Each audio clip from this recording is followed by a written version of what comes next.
আল্লাহর নবীর সাহাবী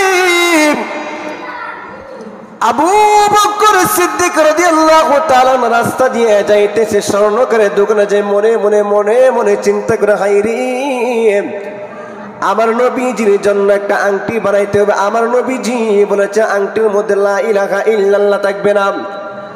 আমার নবী যদিও মুহাম্মাদুর রাসূলুল্লাহ সাল্লাল্লাহু আলাইহি ওয়াসাল্লামের কথা বলার জন্য নিষেধ করে নাই, বলেও নাই, কিন্তু আমি আবু বকর নবীকে ভালোবাসি, মহব্বত করে নবীজির ভালোবাসা অন্তরে ধারণ করেছি। আজকে লা ইলাহা ইল্লাল্লাহ আল্লাহর নাম আমার নবীর আংটির মধ্যে থাকবে, আমার নবীজির নাম থাকবে না। আমি আবু বকরের কলেজা মানে নাম। আবু বকর চিন্তা করতে করে যাইতে যেতে স্বর্ণকার এবার তাহলে স্বর্ণকার আমার নবীজির জন্য একটা আংটি বানাইতে হবে, আংটি মুবারক বানাইতে হবে। স্বর্ণকার ডাক দিল, আবু বকর ও নবীর সাহাবী আবু বকর, আংটি যে বানাইব আংটি কোন ডিজাইনের হবে এবং আংটির মধ্যে কি লেখা থাকবে? আবু বকর ডাক দিল, স্বর্ণকার ও স্বর্ণকার, আংটির উপরে লেখা থাকবে লা ইলাহা ইল্লাল্লাহ, সাথে লেখা থাকবে মুহাম্মাদুর রাসূলুল্লাহ সাল্লাল্লাহু আলাইহি ওয়াসাল্লাম। জবান খুলে বলে আল্লাহু আকবার। আবু বকর স্বর্ণকার, আংটি লেখা থাকবে লা ইলাহা ইল্লাল্লাহ, নিচে লেখা থাকবে মুহাম্মাদুর রাসূলুল্লাহ। সুবহানাল্লাহ বলি না। আংটি স্বর্ণকার বানিয়ে দিলেন। আমার নবীজির সামনে আবু বকর আসলেন। আমার নবী ডাক দিল, আবু বকর আংটি কি হয়েছে? ডাক দিয়ে বলি, ইয়া রাসূলুল্লাহ আংটি আপনার কদমে হাজির। যে মাত্র নবীজি আংটি মুবারক হাতের মধ্যে নিলেন, নিয়ে দেখে আংটির উপরে লেখা লা ইলাহা ইল্লাল্লাহ, নিচে লেখা মুহাম্মাদুর রাসূলুল্লাহ। আমার নবীজি মুস্কি মুস্কি হাসে, আবু বকর আমি নবী তোমাকে আংটিটার মধ্যে লা ইলাহা ইল্লাল্লাহর সঙ্গে মুহাম্মাদুর রাসূলুল্লাহ লেখার কথা বলি নাই, তুমি কেন লেখলা? আল্লাহর নবীর সাহাবী আবু বকর ডাকতে বলে, রাসূলুল্লাহ ইয়া হাবিব আল্লাহ নবী গো, ও মায়ের নবীজি, দয়ার নবীজি, আমি আবু বকর বেয়াদবি করলে মাফ করে দিবেন। ইয়া রাসূলুল্লাহ ইয়া হাবিব আল্লাহ, আমি শুনেছি আমাদের আদি পিতা আদম মুসফিউল্লাহ, যিনি পৃথিবীর মধ্যে সর্বপ্রথম এসেছেন। ইয়া রাসূলুল্লাহ ইয়া হাবিব আল্লাহ নবী গো, আল্লাহর পয়গম্বর আদম নবী যখন জান্নাতের ভিতরে যখন গিয়েছিলেন, মা হাওয়াকে যখন জান্নাতের ভিতরে যখন রেখেছিল, আল্লাহর পয়গম্বর আদি পিতা আদম মুসফিউল্লাহকে যখন রেখেছিলেন, 3 থেকে 350 বছর কান্নার পর আমার আল্লাহ কবুল করে নাই। যে মাত্র আপনি নবীজির নাম মুবারকটা দেখেছিল, আল্লাহর নামের সাথে আপনি নবীজির নামটা রেখেছিল, ওই দিন আদি পিতা আদম মুসফিউল্লাহ ডাক দিবেন, আল্লাহ গো তোমার নামের সাথে লা ইলাহা ইল্লাল্লাহর সঙ্গে কোন নাম দেখা যায়? মুহাম্মাদুর রাসূলুল্লাহ। যেহেতু তুমি আল্লাহর নামের সাথে গো নাম মুবারকটা দেখা দেয়, সাধারণ কোনো মানুষের, দুনিয়ার কোনো মানুষের নাম হবে না। আল্লাহ 3 থেকে 350 বছর আদম নবী একটা ভুল করার কারণে আমি অন্যায়, আল্লাহ তোমার কাছে আমি মনে হয় অন্যায় করেছি, অপরাধ করেছি, যার কারণে 3 থেকে 350 বছর কান্নাকাটি করলাম, মাপ দিলাম না। আল্লাহ সর্বশেষে তোমার নামের পাশে যে নামটা দেখা যায়, ওই নামের দোহাই দিলাম, মুহাম্মাদুর রাসূলুল্লাহ নামের দোহাই দিলাম। আমি আদম সফিউল্লাহকে আপনি ক্ষমা করে দেন।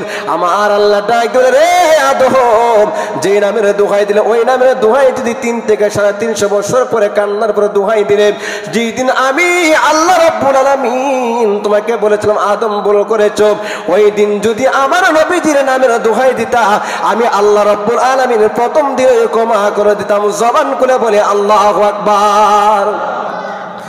আল্লাহর নবীর সাহাবী আবু বকর ডাকতে বলে, রাসূলুল্লাহ ইয়া হাবিব আল্লাহ নবী গো, আদম সফিউল্লাহ আপনি নবীজির নামের দোহাই দিয়ে ক্ষমা পেয়েছে। ইয়া রাসূলুল্লাহ আমি চিন্তা করলাম, যাকে না বানাইলে আমার আল্লাহ আসমান বানাইতো না, যাকে না বানাইলে জমিন বানাইতো না, আরশ বানাইতো না, মহল্লা কোনো কিছু বানাইতো না।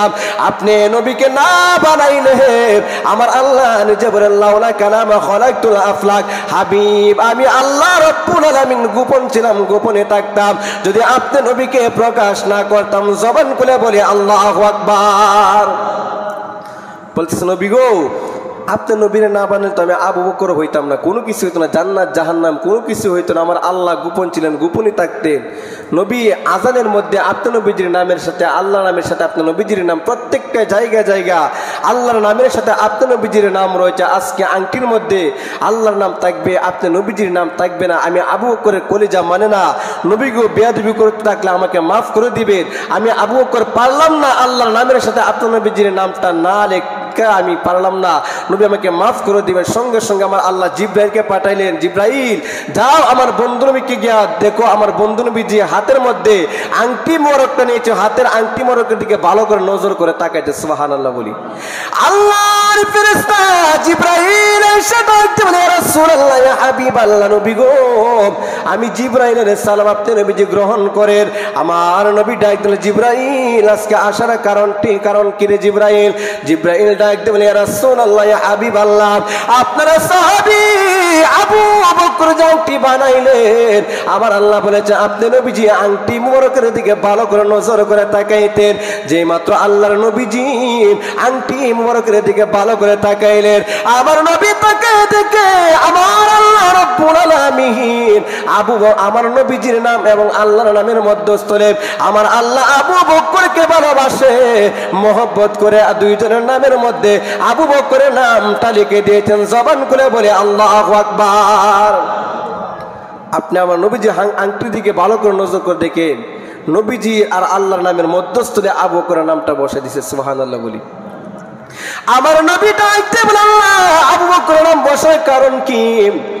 আমার আল্লাহ ডাকতে বলে, ইয়া রাসূলুল্লাহ, ইয়া হাবিবাল্লাহ, নবী গো আপনি নবীজির প্রেম, আপনি নবীজির ভালোবাসা আবু বকরের দিনের মধ্যে অন্তরের মধ্যে ভরপুর। আবু বকর আমি আল্লাহর নামটা লিখেছে, আল্লাহর নামের সাথে আপনার নবীজির নামটা থাকবে না। আবু বকরের কলিজা মানে নাম। ইয়া রাসূলুল্লাহ, ইয়া হাবিবাল্লাহ, আপনি নবীকে আবু বকরের ভালোবাসার কারণে আমি আল্লাহ নিজ হাতে কুদরতি হাতে আবু বকরকে ভালোবেসে আপনি এবং আমার নামের মধ্যস্থলে আবু বকরের নামটা লিখে দিলাম। জবান খুলে বলি আল্লাহু আকবার।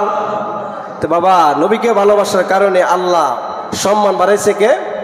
কে বাড়াইছে? আল্লাহ বাড়াইছে। আল্লাহ ডাক দিল, হাবিব আপনি নবীজির মহব্বত আবু বকরের ভিতরে আপনি নবীজির নামটা মহব্বত করে ভালোবেসে আবু বকর আমার নামের সাথে বসেছে। আমি আল্লাহ রাব্বুল আলামিন আবু বকরকে ভালোবেসে মহব্বত করে মায়া করে আমি নিজ কুদরতি হাত দ্বারা আপনি এবং আমার নামের মধ্যস্থলে আবু বকরের নামটা লাগাই দিয়েছি। সুবহানাল্লাহ বলি। তো বাবা নবীর সাহাবীরা নবীকে ভালোবেসেছে, নবীজির মহব্বত তাদের অন্তরে ধারণ করেছে। এই জন্য আমার নবী ঘোষণা দিয়েছে, মা আনা আলাইহি ওয়া আসহাবিহি, আমার নবীজির আমি নবীজির উম্মতের মধ্যে মুসলমানের মধ্যে ৭৩টা দল হবে। কয়টা দল? সবাই বলেন কয়টা? ৭৩টা দল হবে। নবীজি বলতেছে আমার উম্মতের মধ্যে ৭৩টা দল হবে, তার মধ্যে ৭২টা দল জাহান্নামে, যে একটা মাত্র দল জান্নাতে যাবে। সুবহানাল্লাহ বলি। সাহাবায়ে কেরাম প্রশ্ন করলেন, ইয়া রাসূলুল্লাহ, ইয়া হাবিবাল্লাহ, নবী গো যে একটা দল জান্নাতে যাবে একটা দলের নাম কি? আমার নবী ডাক বলে, মা আনা আলাইহি ওয়া আসহাবিহি, আমি এবং আমার সাহাবায়ে কেরাম যে দলের মধ্যে রয়েছি ওই দলকে যারা অনুকরণ করে কিয়ামতের আগ পর্যন্ত ওই দলকে যারা ধরে রাখতে পারবে, আঁকড়ে ধরে রাখতে পারবে, আমি নবীজি রাহমাতুল লিল আলামিনের পছন্দের দল, ভালোবাসার দল হলো সেই দল, যেই দলের নাম হবে আহলে সুন্নাত ওয়াল জামাত। জবান খুলে বলি আল্লাহু আকবার। বাবারা ভাইয়েরা, আজকে যদি আপনি আমার নবীজি যদি এই কথা বলতো মুসলমান সারা ৭৩টা দল হবে, নবীজি বলেছে মুসলমানের ভিতরে ৭৩টা দল হবে। কয়টা দল? ৭৩টা দল হবে। যেরকম ভাবে আজকে দেখেন সেই আসতেছে এই মাসের পরে চাঁদের পর মহরমের মাস। কি মাস? আরবি মাসের মধ্যে কিন্তু জিলহজ মাস কিন্তু বছরের শেষ মাস, মহরম কিন্তু শুরু। মহরম মাস কিছুদিন পরে মহরম মাস আসছে। এই যে একটা মহরমের মাস চলে গেল, কারবালার জমিনে নবীজির আওলাদ তাজা রক্ত দিয়েছেন। কথা বলেন ঠিক কিনা? এই মহরমের মাস আসলে যারা আশিকে রাসূল দেখবেন মহরমের চাঁদ একদিকে উদিত হয়ে অন্য দিক দিয়ে আশিকে রাসূল চোখের পানি ঝরতে থাকে। সুবহানাল্লাহ বলি। কারণ কি? কারণ তারা ভুলে নাই সে কারবালার ময়দানে আমার নবীজির আওলাদ ৭২ জন সঙ্গের সাথী নিয়ে কারবালার জমিনে তাজা রক্ত বিলি দিয়েছে। যাদের সঙ্গে নবীজির আওলাদ রক্ত দিয়েছে, যুদ্ধ করেছে, তারাই কিন্তু মুসলমান ছিলেন। তারা মুসলমান ছিলেন। এই জন্য আল্লাহ রাব্বুল আলামিন পবিত্র কালামুল্লাহ শরীফের মধ্যে বলে, ইয়া আইয়ুহাল্লাযীনা আমানুস্তাঈনু বিস-সাবরি ইন্নাল্লাহা মা'আস সাবিরিন। আল্লাহ বলে প্রথম ইয়া আইয়ুহাল্লাযীনা আমানুস্তাঈনু বিস-সাবরি ওয়াস-সালাত, তারপরে বলে ইন্নাল্লাহা মা'আস সাবিরিন। কারবালার জমিনে নবীজির আওলাদের সঙ্গে যারা যুদ্ধ করেছেন তারা কিন্তু নামাজি ছিলেন। 10 মুহররম কারবালার জমিনে নবীজির আওলাদের তাবুর মধ্যে আজান হয়েছে, কাফের বেঈমানের তাবুর মধ্যে আজান হয়েছে। নবীজির আওলাদের তাবুর মধ্যে নামাজ হয়েছে, তাদের তাবুর মধ্যে নামাজ হয়েছে। তারা মেসওয়াক ব্যবহার করতো, আমার নবীর আওলাদ মেসওয়াক ব্যবহার করতো। নবীজির আওলাদ পাগড়ি ব্যবহার করতো, তাদের মাথার মধ্যে পাগড়ি ছিল। এমনকি নবীজির আওলাদ ইমাম হুসাইনের গলার মধ্যে যিনি তলোয়ার চলেছেন তিনি 30 পারা কোরআনের হাফেজ সীমার ছিলেন। কি ছিলেন? 30 পারা কোরআনের হাফেজ ছিলেন। কিন্তু আজকে দেখে নবীজির আওলাদের গলায় ছুরি চালাইছে, নবীজির আওলাদের সঙ্গে যুদ্ধ করেছে মুসলমানই তারা। আজকে যদি আল্লাহ রাব্বুল আলামিন এই আয়াত দ্বারা বলতো ইয়া আইয়ুহাল্লাযীনা আমানুস্তাঈনু বিস-সাবরি ওয়াস-সালাহ, এতটুক পর্যন্ত যদি আজকে আয়াত থাকতো তাহলে বোঝা গেল আল্লাহ বলে ইয়া আইয়ুহাল্লাযীনা আমানু, হে ঈমানদারগণ, ইস্তাঈনু বিস-সাবরি ওয়াস-সালাহ, আমি আল্লাহ রাব্বুল আলামিন নামাজি ব্যক্তির সঙ্গে রয়েছি। আল্লাহ এই আয়াত দ্বারা বলতেছে আমি আল্লাহ নামাজি ব্যক্তির সাথে রয়েছি। এখন নামাজ তো কাফের বেঈমান যারা ছিলেন নবীজির আওলাদের সঙ্গে যারা যুদ্ধ করেছেন তারাও নামাজ পড়ছে, কথা বলেন ঠিক কিনা? আপনি আমিও নামাজ পড়ে, যারা নবীজির আওলাদকে নবীকে মহব্বত করে তারাও নামাজ পড়ে, যারা নবীজির আওলাদের গলায় ছুরি চালাইছে তারাও নামাজ পড়ে। আল্লাহ যদি এই আয়াতের সংক্ষিপ্ত শেষ করে দিত আজকে ইমানদার মানুষ চিনা বড় কঠিন হয়ে যেত, কথা বলেন ঠিক কিনা?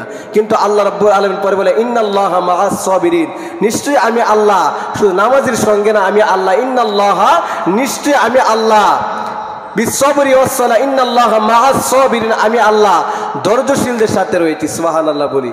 এখন ধৈর্যশীল কারা? আল্লাহ কাদের সঙ্গে রয়েছে? ধৈর্যশীল কারা? ধৈর্যশীল যদি আপনি চিনতে চান কারবালার জমিনের দিকে তাকান। নবীজির আওলাদ একদিক দিয়ে নবীজির আওলাদের পানির জন্য নবীজির আওলাদ এক ফোঁটা পানি খাইতে পারে না।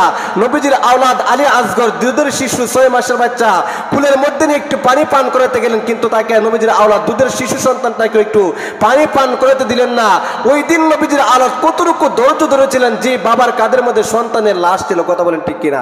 ধৈর্যশীলদের দিকে যদি আপনি তাকায় নবীজির আওলাদ কারবালার জমিনে রক্ত দিয়েছেন, অনেক ধৈর্য ধরেছেন, একটাই মাত্র কারণ ছিলেন তাদেরকে যদি আপনি প্রশ্ন করেন ওগো নবীজির আওলাদ, আপনারা তো নবীজির আওলাদ ছিলেন, আপনাদের কোনো গুনাহ ছিল না, আপনারা কেন কারবালার জন্য এত কষ্ট করেছিলেন? প্রত্যেকটা নবীজির আওলাদ জীবন দিয়েছে, একটাই কথা বলেছে আমরা আমাদের রক্তের বিনিময়ে, আমাদের রক্তের ফোঁটার বিনিময়ে, তাজা রক্তের বিনিময়ে আমার নবীজির আওলাদ জান্নাতে যাবে। সুবহানাল্লাহ বলি।